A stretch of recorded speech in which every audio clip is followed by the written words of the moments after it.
Awesome. Ladies and gentlemen, please allow me to render our profuse apologies for the technical difficulties. We do know that we are under load shedding. We apologize for the disruption as well from the current panel discussion. We are about to conclude that panel discussion, so we are back on the grid. Unfortunately, it was load shedding.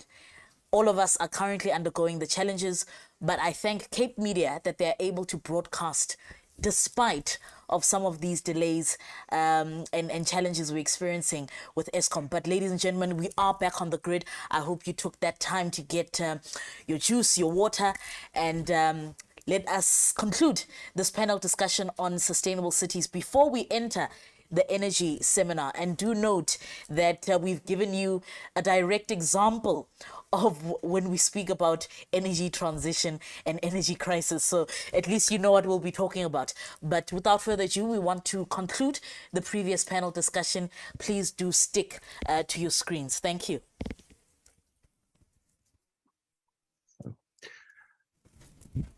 Good morning, everybody. Good afternoon. Thank you for joining us in our session entitled Collaboration for Together and share some of their best initiatives, and the cities were learning from each other. We were also bringing together, we also brought together the local government officials, and they appreciated the knowledge co-production process.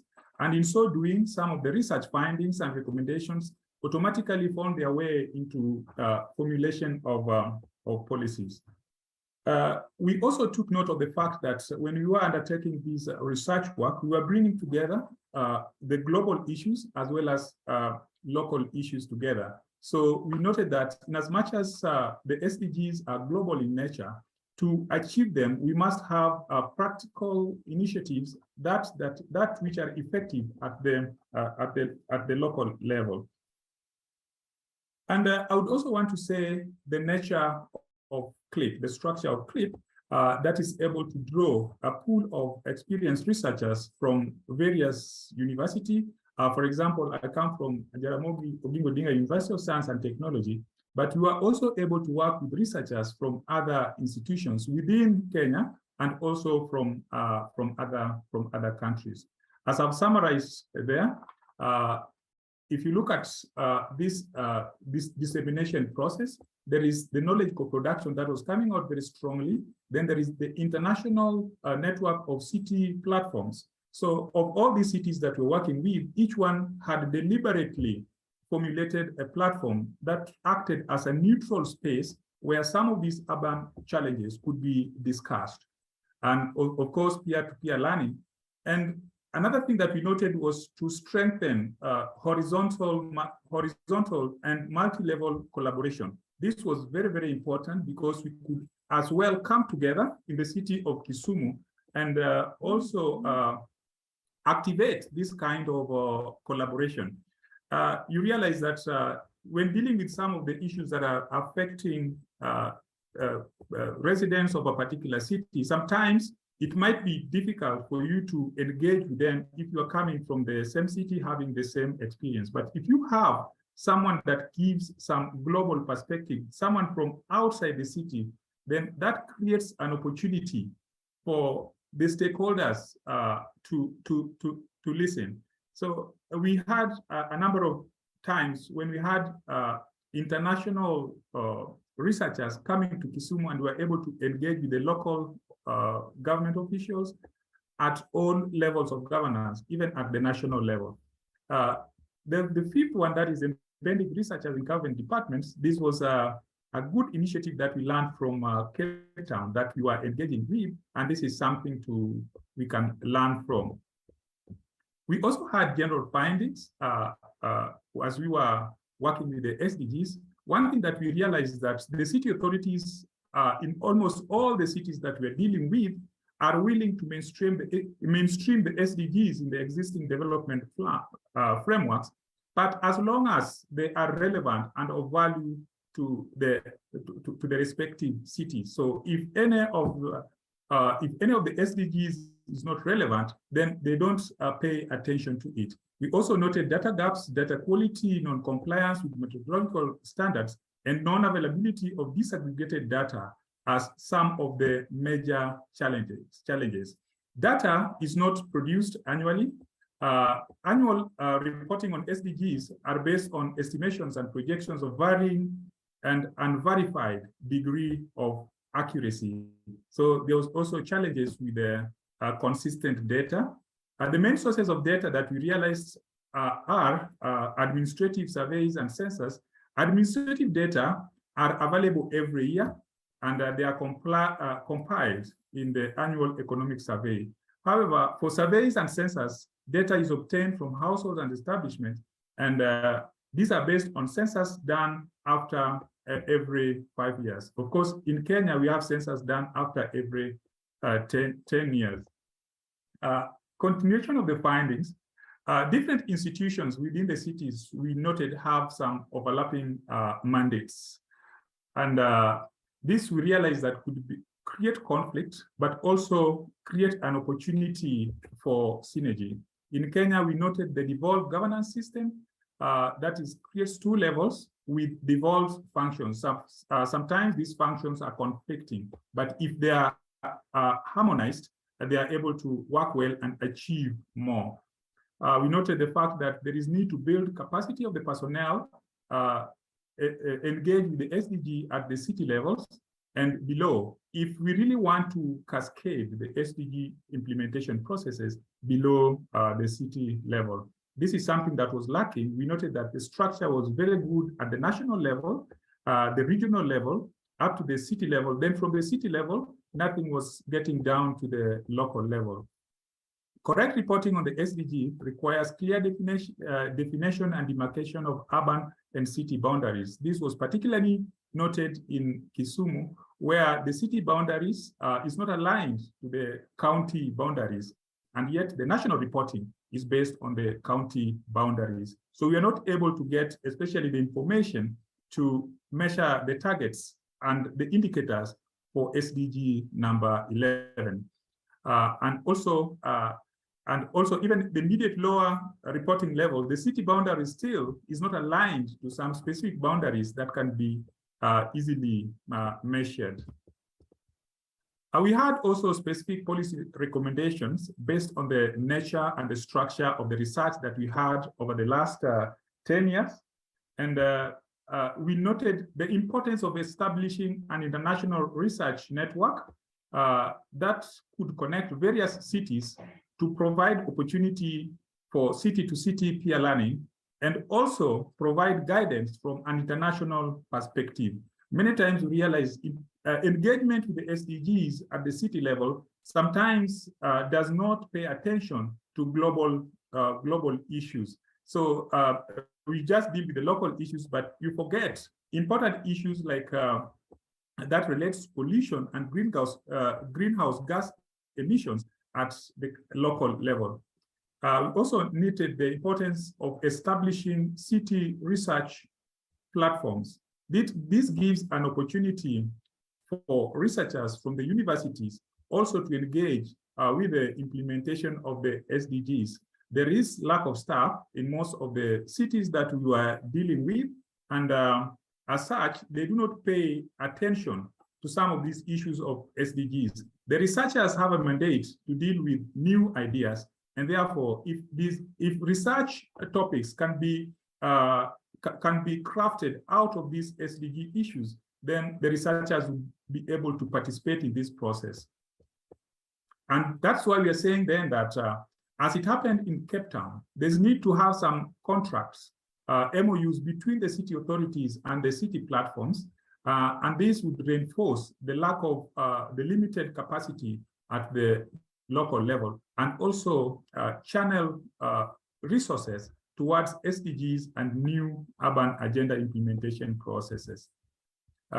Some continuation of this recommendation, embedding researchers to relevant city departments. We noted that in the university research department, for example, in the university where I am, there is a whole division that deals with research, innovation, and outreach. And here we have experienced and well-learned individuals, researchers, who are able to engage with these issues. So if there is an opportunity of attaching some of them on these in the relevant city departments, then that will be able to tap on their knowledge in a more efficient way. Then also establishing formal working relationships among the stakeholders and institutions at the city level. We noted that the operations of different stakeholders at the city levels are disjointed, and some of them are doing the same thing, and that results into waste resources. If we can establish some working relationship, then we are going to reduce on the duplication of this of some of these issues and focus on the things that can really speed up the implementation processes. And we also noted that sometimes if there is no relationship, I may be having some important data that would be very critical for the reporting on some of these indicators, but the other partner within the city is not aware of that. So it goes as lack of data, and yet it's just that we do not know that this data is available in another place. We are also coming up with the recommendation to invest more resources in efforts to fill the data gaps and strengthen engagement with the government institutions mandated to give statistical information.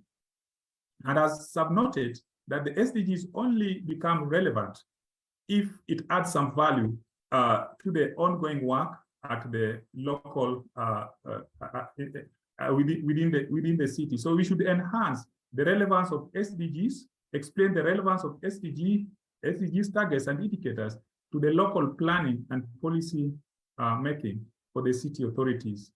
And we should also set up a monitoring and evaluation unit to work alongside the implementation unit. In most of the cities, for example, in Kisumu, the implementation unit at the city level was also the monitoring and evaluation unit. So there was some conflicts, and we could not establish the accuracy of the information that they were giving. This was the nature of the research team. The director of the Ministry of Urban Features is there. We have on the far right is the researcher from South Africa. We have the researcher from Gothenburg, researcher from Shimla, and researcher from Buenos Aires in Argentina. So it was a composition of different researchers from different areas, bringing different perspectives, but of course coming together at the focal point through the director of Ministry of Urban Features. Thank you. Thank you so much, Michael. A really rich set of recommendations here, I think, on bringing research and local governance closer together. And I think something to appreciate about that is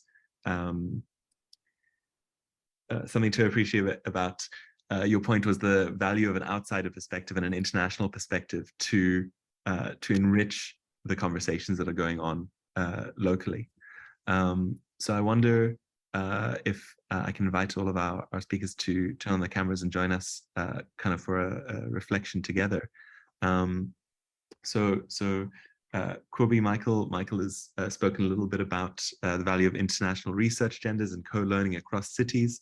And I think this is very much at least sort of bread and butter to bring cities together and let conversations emerge. And I think often there are unexpected similarities, as Michael has shared, as actually all of our speakers have shared across sectors. So I wonder if you could share a bit on what your experiences have been in building city-to-city collaborations and why a South-South learning is important, and maybe share some examples of where that's occurred. Yes, absolutely. And I just want to congratulate all the speakers. I think everybody brought a different angle and a different perspective to this topic. Essentially, I heard a lot of same sentiment and same values that we are promoting, and that's very heartening from such a diverse group of panelists coming out here. But just quickly on the research side, certainly, Michael, you highlighting an exceptional case here. You know, it's we wish all research projects could be of that nature in the way that co-production is taken so seriously, and that it's a two-way process, and that cities are informing fundamentally from the outset the research agendas with their research partners, and that their research partners almost go on a long-term journey with the city, and it's not a once-off getting the academic results out. You spoke about data, etc. The continent is rich with data, but it's not necessarily the data that the rest of the world is used to. It's sometimes anecdotal data, but people understand, people know through centuries what the past was like and how things have changed. But at the same time, there are critical data gaps. For instance, if you just look at wastewater and water systems, and systems here are a very, very good way of demonstrating. We are losing data, simple information really, on how water flows in and out of our cities, where the pipes are, where the pumps are, which are in working order, which wastewater systems are functioning, which ones are bypassed, which ones are buried, which ones are no longer serviced, you know. So that level of practical data is incredibly valuable for a city manager to understand where to put their budgets.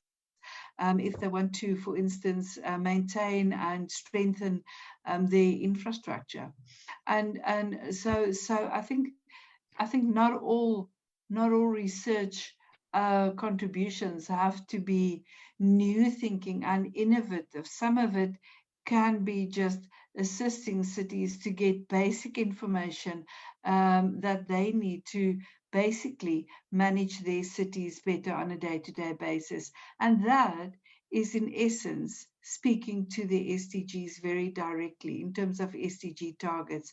So we've done an interesting exercise here in South Africa with Salga from where Tilly comes from in her previous life.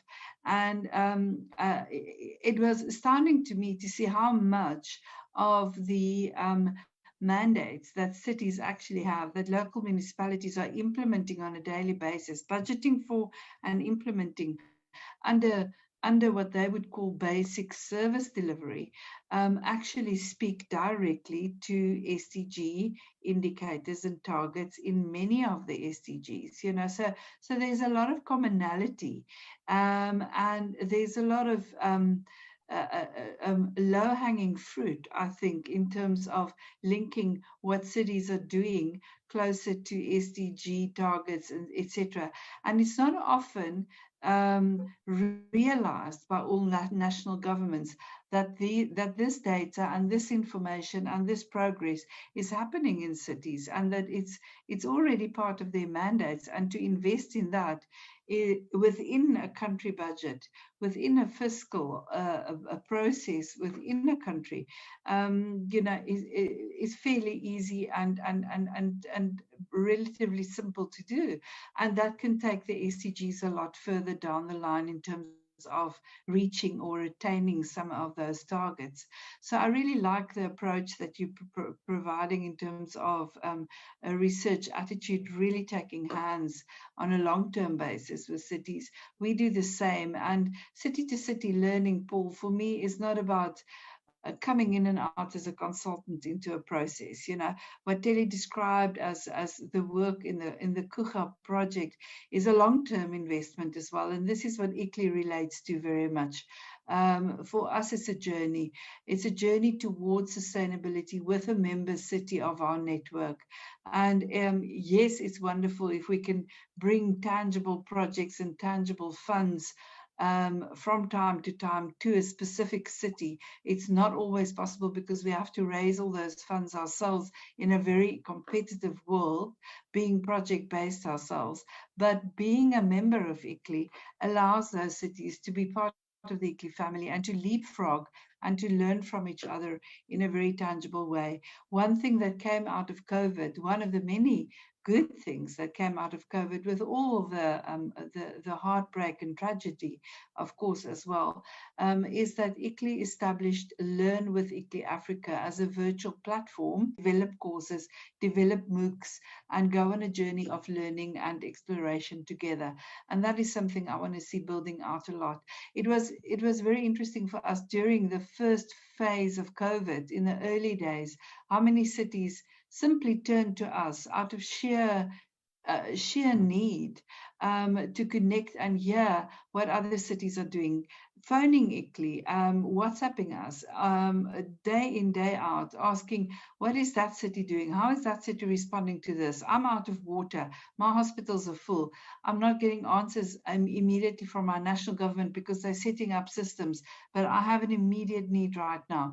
And we were able to put them in touch with cities that could give them very practical advice. And I think that's the beauty of learning South-South and learning immediately and leapfrogging immediately.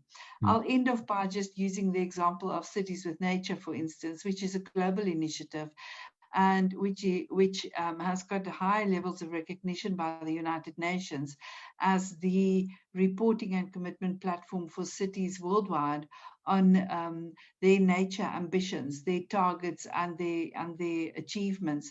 There they make their information available. So a city deep in the center of Africa, for instance, is able to go onto the platform if they are a member of Cities with Nature, or not a member, a participant, because it's free of charge and easy to join.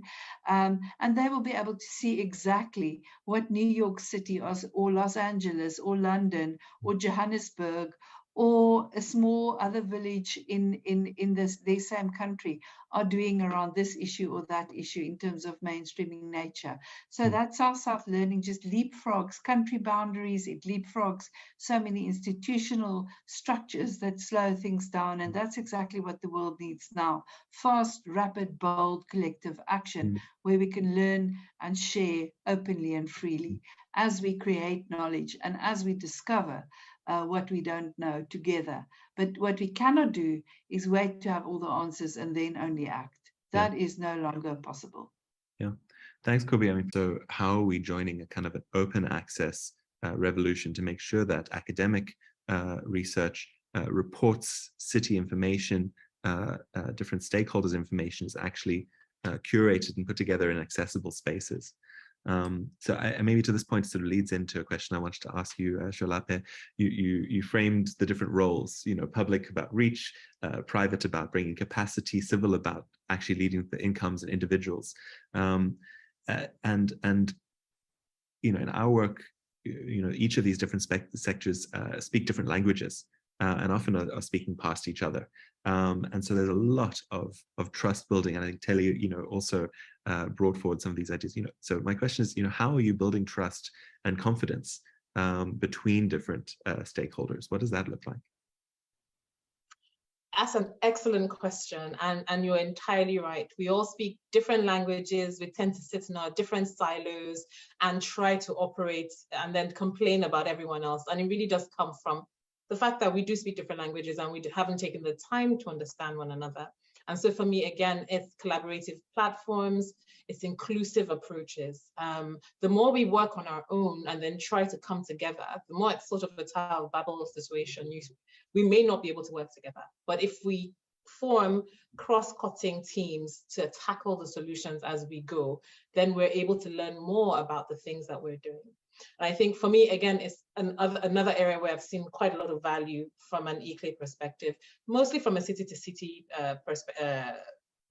from city-to-city perspective in terms of the learning platforms, which we have found incredibly useful. But I think it could also then translate to also helping us to mainstream our stories. And as you said, we started some of these conversations. When we see examples of how these things have worked in other places, it really does help. So I think that could be one way of trying to bring everyone together to understand. Let's form cross-cutting teams. For example, on our side, we've noticed that academia tends to be its own ivory tower, and they do their own research. And I really love what Michael said about just co-creating research together and getting in front of it, leading, but letting everyone sort of be part of the same journey. We find academia has tended to be a little bit more removed, and we're making a lot of efforts to incorporate them now. So whenever we're doing any work, instead of just speaking to consulting firms, you should have people in academia in the state on your teams so that we're all beginning to work together. We're all working on the same problems. We're all, contributing towards finding the solution or the various solutions. I think it's really bringing people together, having that conversation, not trying to speak to each other from our different positions, but really working together on the solution so that we can, find common ground. Thanks so much. And I think without ado, maybe Telly, if I can bring you in and ask you to reflect on a very sort of similar question. You mentioned the word symbiotic relationship, and we all hope that that's mutually beneficial. But back to your point on you helping governments in the city to operate and follow good governance practices, so that you have a good space to operate as well. And I wonder, could you reflect a bit on some of the needs that you see that you are then you need to respond to in the city, and how are you addressing those and making sure that they're able to operate well so that you're able to operate well? Thanks, Paul.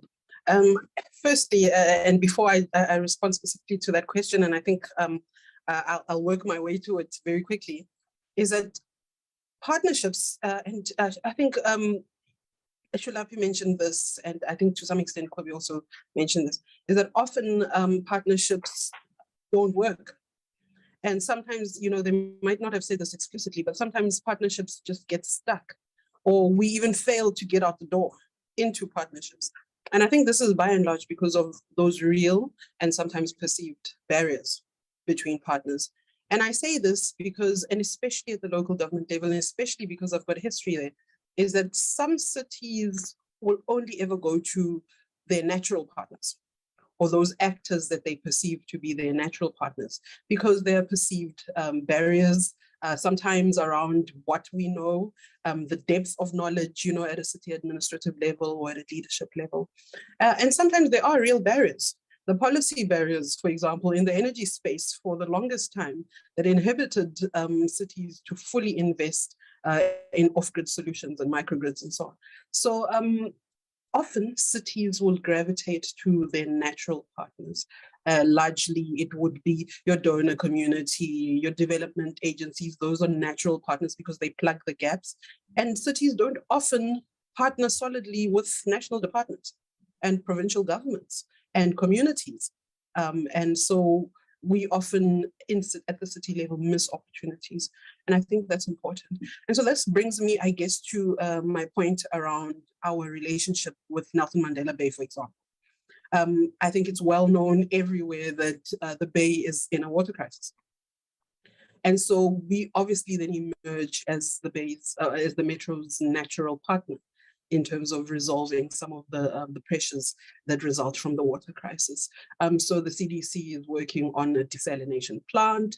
We are trying to bring to market a project on return effluent so that we alleviate the pressure from the potable water system and refocus our industrial water use towards recycled water. So that would be solutions that we want to plug and play into city level. But then there are those very real policy gaps. Policy barriers in terms of how easily a municipality can offtake from us in terms of renewable energy, water supply, and so on. So I think we need to be able to navigate a space where we make these unnatural or exceptional partnerships become natural and become the obvious cases. And I love what Shulapi said is around how we bring the academic community into the city solution space. How do we bring an industrialized community like ourselves to the table with cities when they're deliberating on their governance, their planning, their budgeting, so that they're planning like we do on a very long-term horizon, because financial sustainability is critical to our survival. So we would like to be able to cross-pollinate those lessons.